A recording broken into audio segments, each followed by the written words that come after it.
Skydance versus Trump. Anson Mount denies Star Trek claims.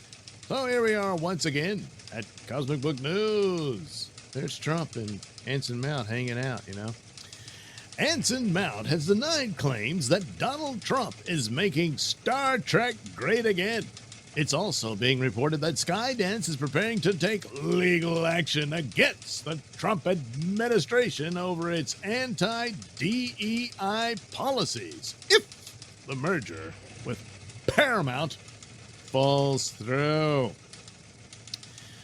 3 days ago, the Tachyon Pulse podcast on YouTube claimed that Star Trek Strange New Worlds underwent reshoots to remove woke content.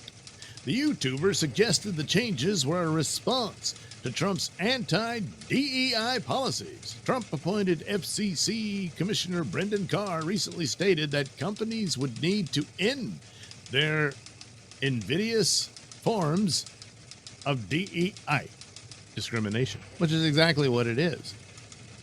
I did see this video initially, and he seemed to suggest, in his personal opinion, that this is government overreach. It's not. There would more than likely be lawsuits from the federal government and whatnot on companies, which should have been, because it is a violation of discriminatory practices in employment. So in that aspect of it, it is their purview. As far as, well, we'll get into it. But to gain merger approval, Skydance, which is seeking approval to acquire Paramount, would need to the green light from the Trump administration. So there they are. They're waiting. What do we do? What do we do? What do we do? In an update, the YouTuber says Anson Mount is denying that the delay of Star Trek Strange New Worlds Season 3 is due to pressure from the Trump administration's anti-DEI policies on Paramount. The YouTuber claims he was contacted directly by Mount, who plays Captain Christopher Pike in the series. The YouTuber also revealed that two separate sources reached out to him with the same claims, and adds that if the Paramount Skydance merger falls through, Skydance plans to take the Trump administration to court. Worth a mention is that Skydance Media is run by David Ellison, and from what we understand is backed by his father Larry Ellison, co-founder of Oracle Corporation, who has a net worth close to $200 billion. Shortly after his inauguration, Larry Ellison joined Trump at the White House to announce Stargate, the $500 billion investment for infrastructure tied to artificial intelligence. Yeah. So anyway, Anson Mount responds. So the YouTuber declined to read Mount's statement directly. And so far, Anson Mount hasn't addressed the situation on his social media. According to the Tachyon Pulse, Mount has emphatically said that the story is not true, and he is convinced that whoever I'm talking to does not work for the studio and does not work for Paramount Studios. The YouTuber went on to say that Anson Mount didn't offer a reason for the delay of Star Trek Strange New Worlds. According to the YouTuber, Mount claimed he doesn't know why Season 3 is delayed, and that Paramount doesn't explain these things to him. Well, maybe you don't know what is going on. However, Mount was certain the delay isn't due to political reasons. He's probably right about that. Changing the show around or whatever would not satisfy regulatory aspects of it, which is all the FCC could rule on.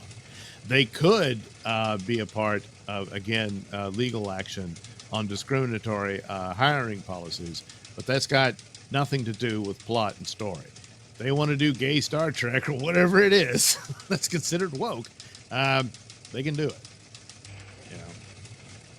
So, but hiring practices under DEI policies is in violation of constitutional rights. YouTuber went on to say that Anson Mount didn't. Okay, I read that one. However, the YouTuber went on to vouch for his two sources, saying they're legitimate. One is connected to the business and legal side of the studio, while the other appears to be involved in production. So all of this could be true. It could be they are changing up stories and whatnot because they stuck their finger in the wind and said, the numbers we're getting aren't that great. We need to change things around. And Trump's election, this probably would have been made before Trump even got reelected, or like however you want to put it. And so, but the shift towards abandoning DEI had already been underway for quite a few companies, kind of trimming it down, renaming it, so on and so forth. Shuffle those deck chairs and that sort of thing. And as far as plot and story-wise, whatever they put in there, like any more January 6th footage or what have you, you don't need that, take it out. That kind of thing might have been done to trim that out for the rest of the season 3 of Strange New Worlds. Problem with Strange New Worlds, it's just got a lot of stupid in it. It's more stupid than woke or political campaign messages and what have you. Propaganda, actually. That is in there from time to time, but it really isn't quite on the nose as much as, STD was. That being said, really, there's only, out of 2 seasons, 1 episode that's actually more akin to a Star Trek episode. I mean, they're all episodic, so that's a step in the right direction. But the Lotus Eaters, that one was probably their closest episode to an actual Star Trek episode. And, it was all right. The others, they're ripping off Alien and all that. And so according to they're both legit. So what are the changes in Strange New Worlds? Well, as the YouTuber explains, it's still unclear whether the updates to Strange New Worlds were actual changes or full-on reshoots. Probably changes. A little more of that than actually, redoing an entire season or anything like that. Probably not even anywhere near on the scale of what they did for Daredevil. Paramount may have reviewed the scripts and ordered certain scenes to be reshot. Alternatively, since season 3 was filmed last year, the studio could have removed the quote-unquote woke content during edits and post-production in response to Trump's election win. Well, again, Trump's election is just more massive confirmation of where the market is, because this sort of thing was already well underway for studios and whatnot. Even Disney let go of one of their DEI department heads type thing. Doesn't mean they're giving up on it just yet. Probably means they'll just rename it and kind of tone down the volume of it. But ultimately, but then again, cases can be made and pursuits in the courts over the discrimination, which is what it ends up being. The YouTuber claims that some of the content was critical of Republican views. He also notes that the changes to Season 3 coincided with the recent start of production on Season 4. The YouTuber adds that he heard the reshoots for Star Trek Strange New Worlds Season 3 were relatively minor, more than likely, and intended to slightly shift the tone of certain scenes. He claims the changes targeted moments considered to be a little bit politically motivated and were made to take the wind out of the sails of anybody that would point to this and scream woke. Yeah. Now, a lot of times, the wokeness thing is that you get a slight whiff of any of it, it's declared woke and that sort of thing, when technically speaking it isn't. And even I've watched this guy's videos. I'm blanking. Does he give his name at all? I don't know. I think he just says, hey, it's the Tachyon, part of Side Trek, which is his other channel. It covers a lot of similar news and whatnot, but he does these quick Tachyon podcast thing of these stories and whatnot. And look, he's a bit more kind to current Trek than I am. He still sees the problems and the criticisms about Kurtzman and all that. Not a fan of people calling things woke. And look, wokeness is not the same as being a liberal, and it's quite the opposite, really. You try to tell me what's liberal about wokeness, and saying Star Trek was always woke. No, it was not. There tended to be more leaning to the left side of things, in some of the philosophies and elements of stories that took place in Star Trek, but by any metric, none of them would measure up to what the cult of woke would require. And especially when they pretty much gave a level of viewpoint of all sides in a lot of the different stories that they did, because that's how life is, you know. But that was a different time when care and concern was given to, story, plot, development, your characters, all of that, to allow something to breathe and whatnot. But ultimately, it goes on. There is a concerted effort really to please sort of the government on that, and to sort of hopefully show willing to move in their direction, to grease the wheels and get this actual merger through a little bit quicker on the FCC. Well, the FCC can't make a case on plot and stories and that sort of thing. They can make a case on their hiring practices and the other elements of a merger that could be in a violation of antitrust laws, and that's where they would have to make their case on that. Beyond that, especially since there's precedent and other examples of mergers, been a lot lately, it's going to be a tough argument to say why they can't do it. You know, they have to go through with a fine-tooth comb to see what elements of Paramount they can't own, and Paramount would have to agree to sell that off and this sort of thing elsewhere, and no longer to be a part of whatever entity that Skydance absorbs. You know, so their threats of actually blocking this are very real, and there is a very real threat that the regulator might refuse this. That's always the case, provided they can make one. Not just because of things like this and DEI, but yeah, DEI won't really play into the answer to the regulatory necessities of allowing mergers and whatnot. If there is antitrust problems arising here, and I'm no expert, then they would have a case to stop it. But just because, Trump has his lawsuits with CBS, who did doctor an interview with Kamala Harris in favor of one side against the other, and just saying because Trump ended up winning anyway doesn't mean that the violation happened. It still did. So anyway, there is not goodwill from this government towards Paramount, CBS, and Skydance. Well, yeah, no. I think they are desperately walking that tightrope to try and make sure that this deal does go through. Now, I think they're recognizing where the market is. If they're reshooting scenes, taking out leftist political messaging, thinking it might stir up fears of wokeness, that's because that's where the market is. It's undeniable at this point. And it's been long in the going, and you're seeing the studios bleeding all over the place, in conjunction with the changing landscape technology-wise with AI and stuff. It's it's not on the horizon; it's here, and no one quite knows where everything lands. And in the midst of all that, they just told their whole audience to go jump in a lake. They've been doing that for years now. All these studios have done it. It wasn't just Disney. So this is the state they're in, and example after example of movies show you the template and what will make money, and TV shows that get views and whatnot, or streaming rather now, and that sort of thing has been obvious for a long. They're late to it. It may already be too late, but nevertheless, that has more of the incentive to alter their season 3 if it went a little too on the left side of things, i.e. woke. And they want to avoid that.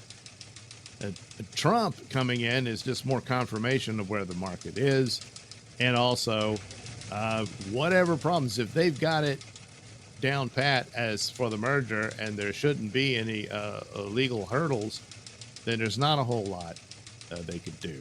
And saying they'll refuse this on political grounds, then it drags it out longer and they'll have to go to court. But Skydance will probably win that. The DEI would actually, I would think, be a separate thing because it is a discriminatory thing and they would have to deal with it. And I mean, hell, I don't know, probably individually both companies are guilty of it. You know, 'cause that nonsense was all over the place. And it's racially and sexually discriminatory, period. So there you go. Probably some truth to this, and especially with Anson Mount talking to this guy. No, you're all wrong. I don't think he's completely wrong about this. I think his people probably were giving him some information or tidbits on this about what's going on. More than likely, that's the deal. They were changing a few scenes here. It's probably minor. And Anson Mount just admits, well, they don't tell me about this stuff. If it didn't involve him having to come in and reshoot or anything. And also, if his major point is that there's no political reasons for it, well, again, they don't tell you anything. Said it. So that's that. But also, to be fair, most of Strange New World has been a big disappointment for me. And it's sad because I think Anson Mount has all the qualities of leading man abilities and can carry a show and do very well with it. He's not really given the opportunity throughout that series. The episode I mentioned, he definitely is given that. Not that every episode of the series should be that, but a little more than not. And a lot of stupid, dumb things here and there. There's been a couple that were interesting. There was a time travel episode with a Captain Kirk. They've got their own Captain Kirk.